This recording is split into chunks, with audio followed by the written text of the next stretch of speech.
Hello दोस्तों, मैं Shivam Kumar RRB physics में आपका स्वागत करता हूं। आज का टॉपिक है आपका एक समान रूप से आवेशित गोलीय कोश के कारण वैद्युत क्षेत्र की तीव्रता। इंग्लिश में जिसको कहते हैं electric field due to a uniformly charge spherical cell. आज हम लोग इस डेरिवेशन को देखेंगे। यह डेरिवेशन परीक्षा की दृष्टि से बहुत ही महत्वपूर्ण है। आइए हम लोग देखते हैं, चित्र को समझ लेते हैं। हमने आपका चित्र बना रखा है, तो यहाँ पे जो आपको ये गोला दिख रहा होगा, इसको हम लोग कहते हैं गॉसियन पृष्ठ। क्या कहते हैं भैया? गॉसियन पृष्ठ कहते हैं। तो ये वाला पृष्ठ जो होता है ये कहलाता है आपका गॉसियन पृष्ठ। भीतरी पृष्ठ जो होता है इसको हम लोग कहते हैं आवेशित गोलीय कोश। क्या कहते हैं? आवेशित गोलीय कोश। इस वाले गोले की हम लोग बात कर रहे हैं, तो ये वाला जो गोला होता है ये आपका कहलाता है आवेशित गोलीय कोश। आवेशित गोलीय कोश। आइए हम लोग समझ लेते हैं। तो देखिएगा, माना कि आर त्रिज्या के खोखले चालक को, माना कि आर त्रिज्या के खोखले गोले को या चालक को, आर त्रिज्या के खोखले गोले को प्लस क्यू आवेश देने पर, हमने यहाँ से इसको प्लस क्यू आवेश दिया है, तो प्लस क्यू आवेश देने पर यह आवेश गोले के पृष्ठ पर एक समान रूप से वितरित हो जाता है। गोले के पृष्ठ पर एक समान रूप से वितरित हो जाता है। हमें निम्न स्थितियों में वैद्युत क्षेत्र की तीव्रता ज्ञात करनी है। जो हमें वैद्युत क्षेत्र की तीव्रता ज्ञात करनी है वह हमें निम्न स्थिति में ज्ञात करनी है। सबसे पहले हम लोग ज्ञात करेंगे भैया बाह्य बिंदु P पर, फिर ज्ञात करेंगे पृष्ठ पर, फिर ज्ञात करेंगे हम लोग आंतरिक बिंदु पर। आइए देखते हैं। सबसे पहले हम लोग ज्ञात करते हैं बाह्य बिंदु P पर। तो देखिएगा, बाह्य बिंदु P पर, तो देखिएगा खोखले गोले के केंद्र O से R दूरी पर स्थित एक बिंदु P है। खोखले गोले के केंद्र O से R दूरी पर स्थित एक बिंदु P है, जिस पर हमें क्या ज्ञात करनी है?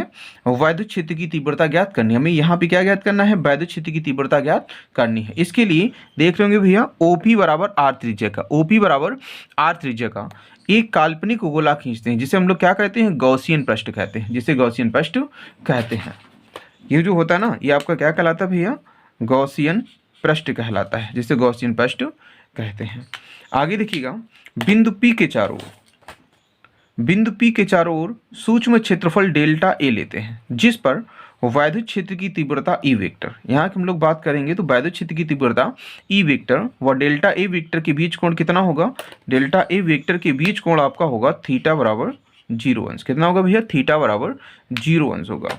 अब देखिएगा, हम लोग यहाँ से ज्ञात करते हैं, अतः सूक्ष्म क्षेत्रफल डेल्टा ए से गुजरने वाला वैद्युत फ्लक्स, अतः सूक्ष्म क्षेत्रफल डेल्टा ए से गुजरने वाला वैद्युत फ्लक्स, तो कितना हो जाएगा? सूक्ष्म क्षेत्रफल डेल्टा ए से गुजरने वाला वैद्युत फ्लक्स ये आपका हो जाएगा डेल्टा फाई ई बराबर, ये आपका हो जाएगा डेल्टा फाई ई बराबर E vector into delta A vector. अब हम लोग क्या करते हैं? ई वेक्टर व डेल्टा ए वेक्टर के बीच कोण कितना है? थीटा बराबर 0 अंश है। हम लोग बात कर लेते हैं भैया, ई डेल्टा ए कितना हो जाएगा? कॉस थीटा हो जाएगा। थीटा का मान क्या रखना है? ई डेल्टा ए कॉस 0। क्या रखना है? ई डेल्टा ए कॉस 0। अब लोग जानते हैं कॉस 0 का मान क्या होता है? यहाँ पे देख लीजिएगा, कॉस 0 का मान जो होता है, कॉस 0 का मान कितना होता है? 1 होता है। तो ये आपका हो जाएगा डेल्टा फाई ई बराबर ई delta A, E delta A. Cos 0 का मान क्या होता है भैया? 1 होता है। तो यहाँ पे हम लोग क्या करते हैं? इसका मान 1 रख लेते हैं, तो आपका क्या बचा भैया? डेल्टा फाई ई बराबर ई डेल्टा ए। क्या बचा? ई डेल्टा ए।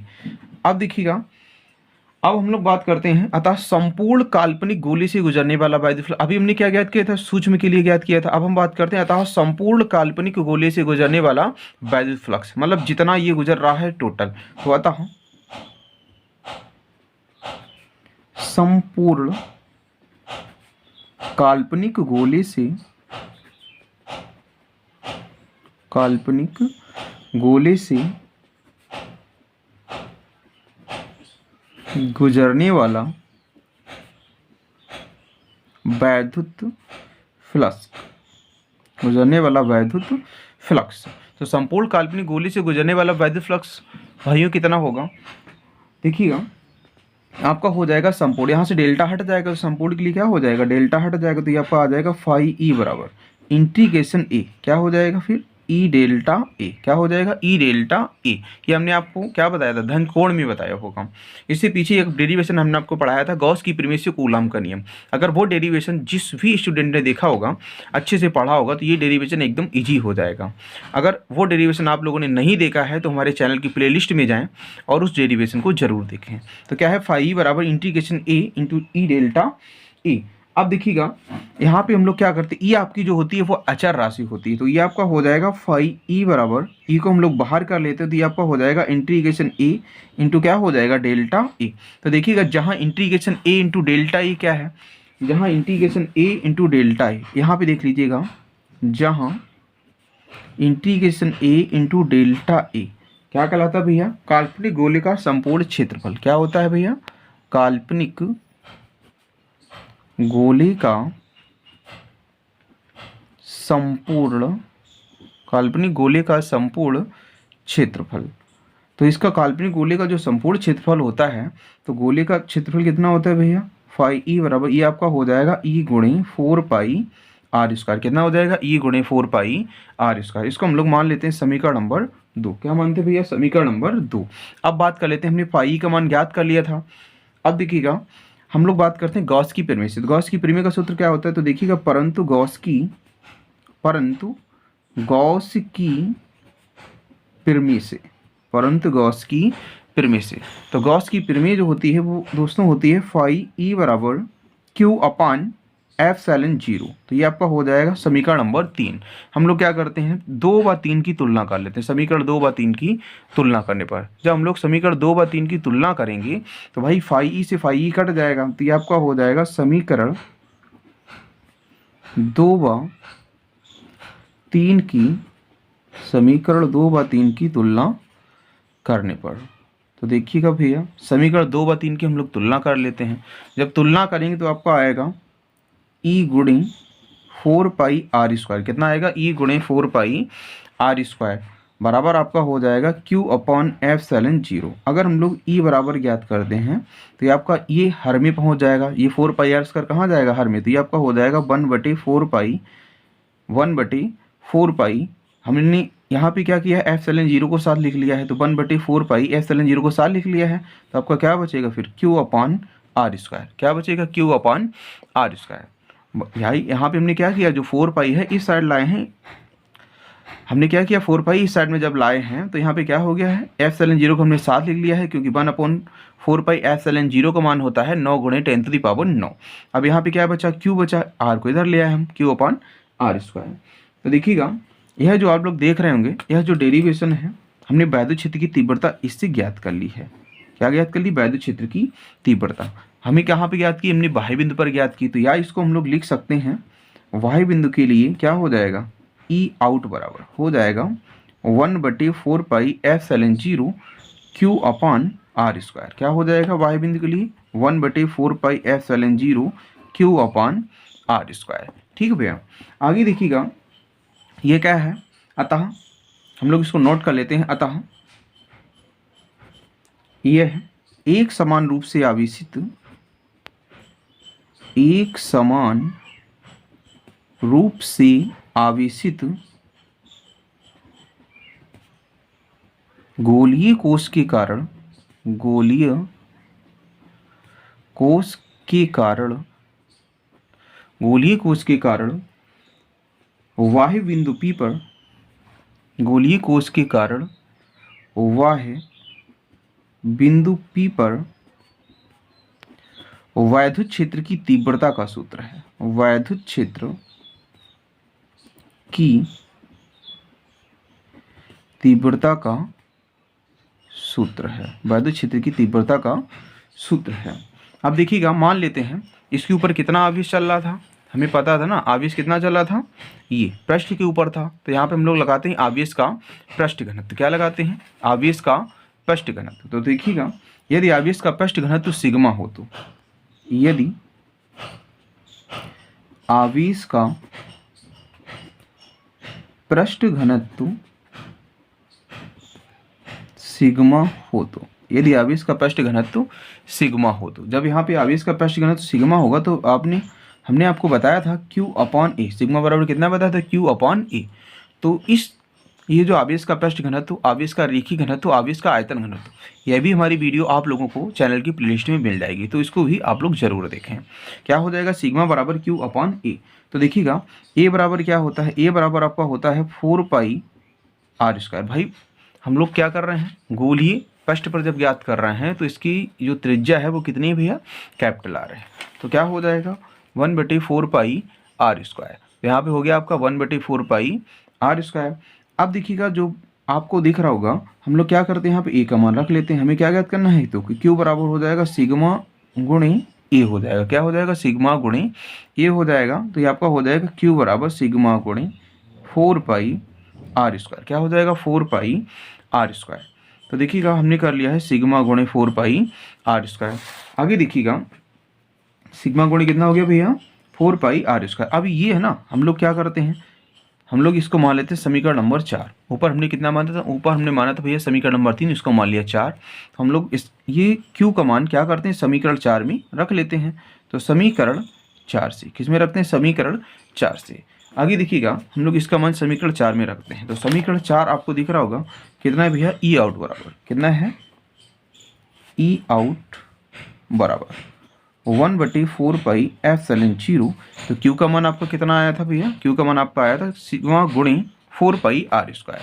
हम लोग रखते हैं भैया सिग्मा गुणे 4 पाई आर स्क्वायर अपॉन कितना हो जाएगा भैया, आर स्क्वायर। यहाँ पे देखिएगा 4 पाई से 4 पाई कट जाएगा। जब 4 पाई से 4 पाई कट जाएगा तो आपको कितना आएगा भैया, ई आउट बराबर 1/4 पाई एप्सिलॉन।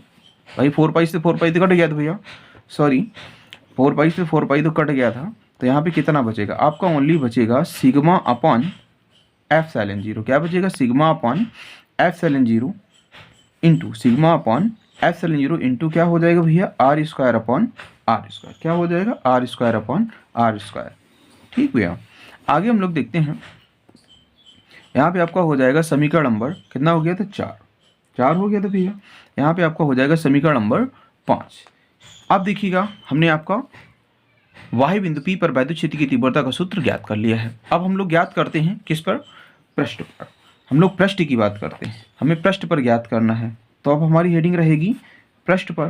तो देखते हैं पृष्ठ पर क्या हो जाएगा। तो देखिएगा यहाँ पर समीकरण 4 और लेते हैं और समीकरण 5 में हमें क्या ज्ञात करना है, पृष्ठ पर। तो देखिएगा इस पृष्ठ पर हमें ज्ञात करना है। तो हम लोग क्या करें, या इस पृष्ठ की बात करो या इस पृष्ठ की बात करो, हम लोग क्या करते हैं, आर बराबर क्या करें, आर बराबर कैपिटल आर रख लेते हैं। तो हमको ये पृष्ठ पर वैद्युत क्षेत्र की तीव्रता ज्ञात हो जाएगी। तो देखिएगा हम लोग करते हैं समीकरण 4 तथा 5 में। तो देखिएगा जो आपको दिख रहा होगा समीकरण 4 ये है और समीकरण 5 देखिएगा ये है। इसमें हम लोग क्या करते हैं, आर बराबर क्या रख लेते हैं, कैपिटल आर। तो देखिएगा समीकरण 4 तथा 5 में, समीकरण 4 तथा 5 में आर बराबर कैपिटल आर रखने पर देखिएगा समीकरण 4 तथा समीकरण 5 में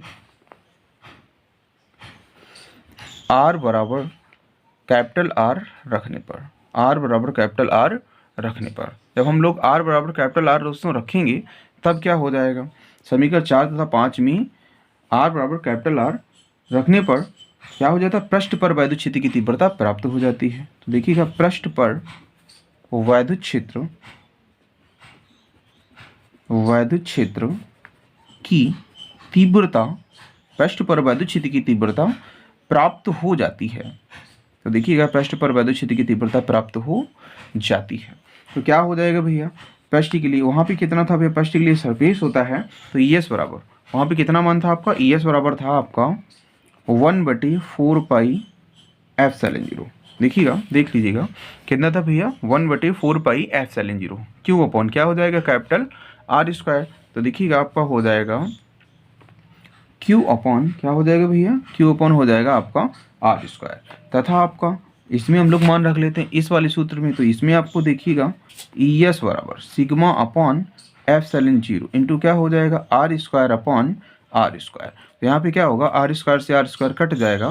तो यहाँ पे क्या बचा आपका, ES बराबर आपका बचा सिग्मा अपॉन एप्सिलॉन जीरो। क्या बचा भैया? Sigma upon epsilon zero. तो ये हमें पृष्ठ पर वैद्युत क्षेत्र की तीव्रता प्राप्त हो जाती है।